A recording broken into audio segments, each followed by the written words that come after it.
kita ingat, hidup di dalam kekudusan. Kalau kita mau berbicara kekudusan, kudus ini adalah sesuatu hal yang sangat rohani.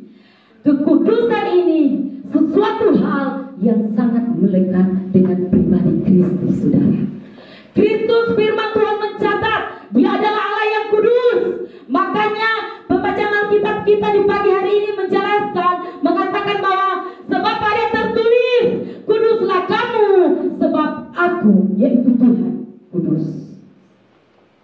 Bapak Ibu Saudara, saya mau bercerita sedikit tentang cerita saya untuk mencari tema. Saya mau menyampaikan kebenaran di hari ini, saudaraku. Ada satu tema ada satu materi pembacaan Alkitab, ada satu materi yang sudah saya susun sudah sejak lama, dan itu kerinduan saya untuk disampaikan ke jemaat, saudara. Jadi pas Ibu Gembala mengonfirmasi kami untuk menyampaikan firman di hari ini, saya langsung berpikir, oh iya, saya mau menyampaikan itu. Tiba-tiba, Bapak Ibu Saudaraku, saya mau bercerita sedikit bagaimana kita berjalan dengan tuntunan Roh, ya, Roh Kudus. Tiba-tiba saya selalu dengar khotbah, terus di dalam hati saya tuh begini, saudara, Tuhan, saya mau sampaikan ini, Tuhan, ini bagus, dan saya percaya ini akan diterima oleh jemaat. Ini temanya bagus, firmannya bagus, dan saya percaya ini akan diterima dan jemaat akan menyukai ini. Tapi Roh Kudus berbicara, saya tidak mau kamu menyampaikan itu. Ada sesuatu yang ingin saya sampaikan kepadamu, dan itu kamu harus sampaikan ke jemaat. Tuhan, saya mau yang ini, karena materi itu, saudara, luar biasa. Saya bergumul berbulan-bulan untuk saya cari tahu, dan tiba-tiba saya mendapat kesempatan untuk berkhotbah, saudara. Ini Tuhan, saya mau ini, Tuhan. Tapi Bapak Ibu Saudara, tanpa saya sadari, saya memaksa Tuhan. Saya memaksa Tuhan dengan kehendak saya sendiri, karena saya merasa diri hebat. Saya merasa diri sudah terbiasa di atas altar. Saya merasa diri saya fasih berbicara. Jadi saya merasa hebat dengan apa yang sudah saya persiapkan. Tapi ternyata Tuhan tidak mengingini itu untuk saya sampaikan. Kemudian singkat cerita, Bapak Ibu Saudaraku, saya mendengar satu khotbah dari hamba Tuhan.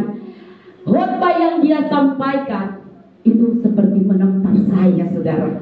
Seperti menampar saya. Di situ saya berlutut, saya menangis. Tuhan, ampuni saya, Tuhan. Ampuni saya karena saya sudah sombong di hadapan Tuhan. Ampuni saya, Tuhan. Apa yang Tuhan mau saya sampaikan bagi jemaat. Akhirnya dengan sekilas timbulan di dalam hati saya untuk saya berbicara tentang kekudusan. Jujur, pertama saya takut, saudara. Saya mendapat tema kekudusan, kemudian saya mencari ayat Alkitab untuk mencari ayat pendukung firman yang saya akan sampaikan. Kemudian saya dapat di 1 Petrus 1 ayatnya yang 13 sampai 16 ini, saudara. Saya membaca firman ini, tapi ada sesuatu hal yang terjadi di dalam pribadi saya, saudara. Suatu hal yang belum pernah saya alami, yang belum pernah saya temui selama riwayat saya melayani Tuhan. Sesuatu yang baru. Saya merasakan hadirat Tuhan yang begitu indah. Saya merasakan kemuliaan Tuhan yang begitu sangat-sangat indah saat saya membaca firman. Kalau kita merasakan hadirat Tuhan, saudara, mungkin banyak dari kita di saat kita masuk dalam penyembahan baru kita rasa hadirat Tuhan. Tapi berbeda dengan yang saya alami pada saat saya membaca firman ini. Dari ayatnya yang ke-13, saya sudah menangis hancur hati. Saya tidak tahu kenapa saya menangis. Tapi di situ segala perasaan yang terharu, rasa rindu, rasa cinta, rasa kagum dengan Tuhan ada di dalam hati saya. Dan di situ saya menangis. Tuhan, terima kasih Tuhan. Tuhan Yesus baik. Setelah di ayatnya yang ke-16, saudaraku, firman Tuhan ini yang berkata, kuduslah kamu sebab aku kudus. Di situ langsung jadi pukulan besar buat saya. Tuhan mau saya sampaikan ini. Saya adalah orang yang tidak kudus, Tuhan. Saya sering berbuat dosa. Saya sering berbuat kesalahan di hadapan Tuhan. Tapi kenapa saya memberanikan diri untuk menyampaikan ini, saudaraku? Karena saya mau, pribadi saya dengan saudara sekalian, kita sama-sama belajar untuk bagaimana kita hidup di dalam kekudusan.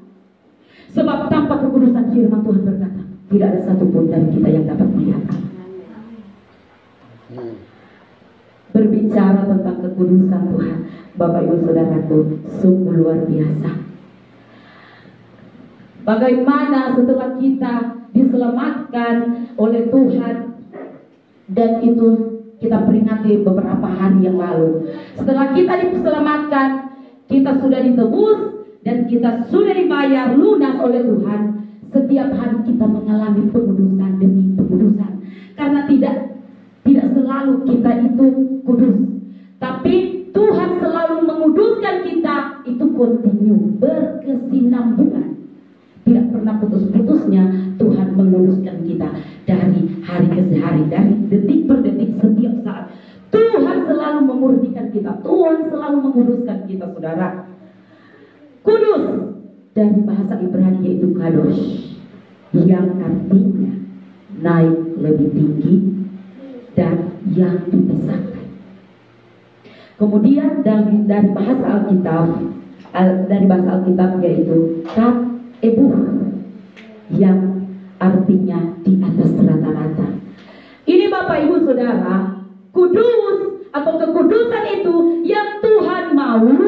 Kita mau naik lebih tinggi dalam standarnya Tuhan, bukan standar dunia. Tuhan mau kita mau naik level lebih tinggi dari standar dunia itu, naik ke standarnya Tuhan. Itulah kenapa Tuhan harus tuntut kita hidup kudus.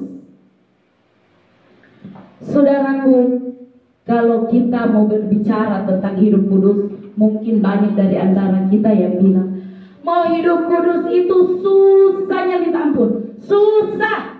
Susah katanya kalau mau hidup kudus. Karena apa? Kenapa kita merasa sulit untuk hidup dalam kekudusan?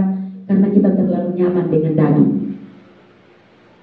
Adakah kita di tempat ini yang sudah hidup dalam kekudusan, atau yang tinggal di dalam kekudusan? Jujur Bapak Ibu Saudara, saya mau katakan saya tidak bisa. Bukan saya tidak bisa, tapi karena saya selalu terkadang masih mencintai daging. Tapi firman Tuhan di pagi ini mengajarkan kita dan mengingatkan kita kembali, saudara, untuk kita berusaha hidup dalam kekudusan. Bukannya kita tidak mampu, tapi karena kita tidak mau, karena kita masih terlalu nyaman dengan daging.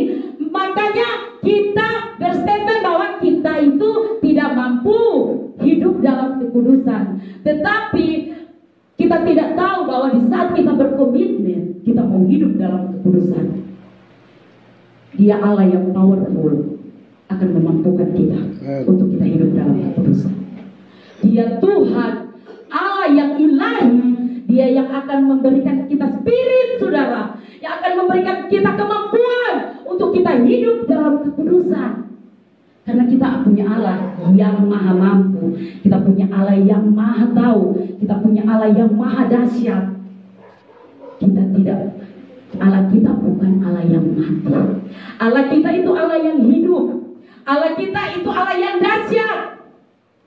Makanya kenapa Tuhan Dia menyuruh kita dan Dia mendesak kita untuk hiduplah dalam kekudusan. Hidup dalam kekudusan. Dalam Keluaran 3 ayat 5, dalam Keluaran 3 ayat 5, saudaraku, mari kita mau lihat secara bersama-sama. Dalam Keluaran 3 ya, ayat 5. Lalu Ia berfirman, jangan datang dekat-dekat, tinggalkanlah kasutmu dari kakimu, sebab tempat di mana engkau berdiri itu adalah tanah yang kudus. Tuhan berfirman kepada Musa pada waktu itu.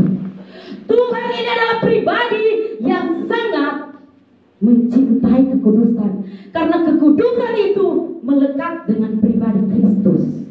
Kenapa dia berbicara kepada Musa, tanggalkan kasutmu, sebab tanah yang engkau injak itu adalah tanah yang kudus, saudara. Luar biasa, saudaraku. Kita kalau mau berbicara tentang konteks kekudusan ini terlalu panjang dan terlalu luas. Dan kita mau belajar sama-sama di pagi ini bahwa di saat kita tinggal dalam kekudusan, kita dapat melihat Tuhan. Karena itu yang difirmankan Tuhan, saudara. Itu yang difirmankan Tuhan kepada kita, bahwa tanpa kekudusan tidak ada satupun dari kita yang dapat melihat Allah. Yaitu di dalam kitab Ibrani 12 ayat 14b, sama-sama boleh kita buka dan kita baca itu, saudara. Dalam kitab Ibrani 12 ayat 14b. Sebab tanpa kekudusan tidak seorang pun akan melihat Tuhan. Ini sangat jelas dicatat di sini. Ini sangat jelas tertulis dalam kitab Ibrani ini, saudara, bahwa tanpa kekudusan tidak ada satupun dari kita yang dapat melihat Tuhan. Kita tidak dapat melihat Tuhan. Kita tidak dapat melihat kemuliaan Tuhan kalau kita tidak ada dalam kekudusan. Dan saya percaya di saat kita masuk dalam penyembahan, kita menanggalkan setiap kedagingan kita. Makanya kita dapat merasakan hadirat Tuhan. Makanya kita dapat merasakan lawatan Tuhan. Karena di saat kita masuk dalam ruang penyembahan, ruang yang maha suci itu, semua dari kita menanggalkan setiap kedagingan kita. Karena saudara, kalau kita masuk dalam hadirat Tuhan, masuk dengan daging, dengan kesombongan, dengan ego kita, kita tidak akan merasakan hadirat Tuhan. Karena Tuhan, hadirat Tuhan, Roh Kudus Tuhan akan bekerja bagi orang yang mau benar-benar menerima lawatan dan jamahan Tuhan. Kalau orang yang cuma setengah-setengah, saya percaya bahwa, dan saya akan klaim bahwa kalau orang cuma setengah-setengah di hadirat Tuhan, penyembahannya itu cuma dibuat-buat. Saya bisa berbicara, penyembahannya itu cuma dibuat-buat kalau kita masuk dalam hadirat Tuhan dengan kedagingan, karena tidak akan merasakan hadirat Tuhan. Di sini Bapak Ibu Saudaraku dijelaskan bahwa jika kita mau mengalami lawatan Tuhan, kita harus hidup dalam kekudusan, sesuai yang dikatakan dalam kitab Ibrani ayat 14b, Ibrani 12 ayat 14b. Sebab tanpa kekudusan tak seorang pun akan melihat Tuhan. Berbicara tentang kekudusan, kita sebagai anak Tuhan, kita harus berkomitmen bahwa kita hidup kudus dalam segala aspek kehidupan kita. Dalam perkataan kita, kita harus kudus. Dalam pikiran kita, kita harus kudus. Dalam hati kita, kita harus kudus. Saudara, banyak di antara kita, apalagi di ibadah raya begini, saudara, banyak di antara kita yang, dan termasuk saya sendiri yang banyak mengalami, dan banyak saya lakukan itu di saat saya masuk hadirat Tuhan. Masuk hadirat Tuhan dengan topeng, dengan kepalsuan, kemunafikan, kepura-puraan, dan sering saya lakukan itu, saudara. Makanya firman Tuhan ini mengingatkan saya pribadi dan kita semua bahwa sangat penting untuk kita hidup dalam kekudusan. Dalam kudus dalam hal menyembah, kudus dalam hal memuji Tuhan. Dalam kitab Roma 12 ayat 1, kita boleh baca secara bersama-sama. Banyak orang yang masuk hadirat Tuhan, apalagi anak-anak Tuhan, banyak sekali yang masuk dengan kepura-puraan. Roma 12